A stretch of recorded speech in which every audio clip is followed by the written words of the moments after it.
ভাই জলদি চল, নয়তো ফ্লাইট মিস হয়ে যাবে। হ্যাঁ ভাই চল।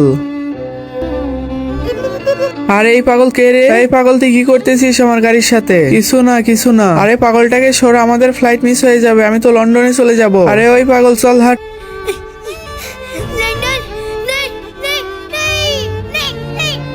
আরে এই পাগল কে রে? আর আমাদেরকে যাইতে দিচ্ছে না কেন?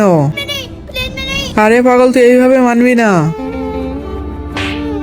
আরে ভাই দাঁড়াও দাঁড়াও, ওই ছেলেটাকে মারছো কেন? আরে ভাই একে তো আমাদের ফ্লাইট অনেক দেরি হয়ে গেছে, আর এই পাগলটা আবার যাইতেও দিচ্ছে না। ভাই তোমরা তাহলে কাহিনীটা জানো না? কি কাহিনী?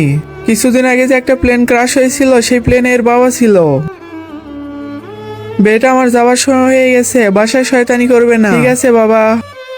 বাবা আমাকেও নিয়ে চলো না তোমার সাথে। না বেটা, আমি বিজনেস মিটিং এর জন্য যাচ্ছি, পরের বার যখন যাব তখন তোমায় আমি নিয়ে যাব। কিন্তু বাবা আমি প্লেনে উঠতে চাই। বেটা তোমার যখন ছুটি পড়বে তখন আমি তোমাকে প্লেনে করে প্যারিসে নিয়ে যাব। প্যারিস? সত্যি বাবা? হ্যাঁ বেটা সত্যি বলছি। I love you, Papa. I love you too, beta. আরে আমার গাড়ি তো পাঞ্চার হয়ে গেছে, আমার ফ্লাইট তো মিস হয়ে যাবে, আমি এখন কি করব? বাবা তুমি এখন এয়ারপোর্টে কিভাবে যাবে? বেটা এখন আমাকে বাসে করে যাইতে হবে। তাহলে চলো বাবা, আমি তোমাকে বাস স্ট্যান্ডে নিয়ে যাই। না বেটা তুমি বাসায় চলে যাও, আমি যাইতে পারবো না। বাবা আমি তোমার সাথে যাব। আচ্ছা ঠিক আছে চলো। বেটা জলদি চলো, নয়তো বাস চলে যাবে।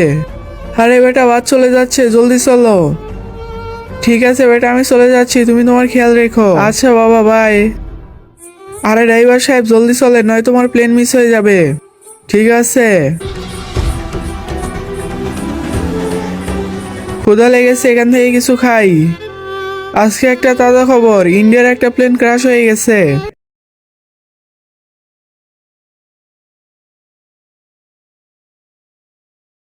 240 প্যাসেঞ্জার ছিল, সবগুলো নিহত হয়ে গেছে। আর ওই প্লেনে তো আমার বাবাও ছিল।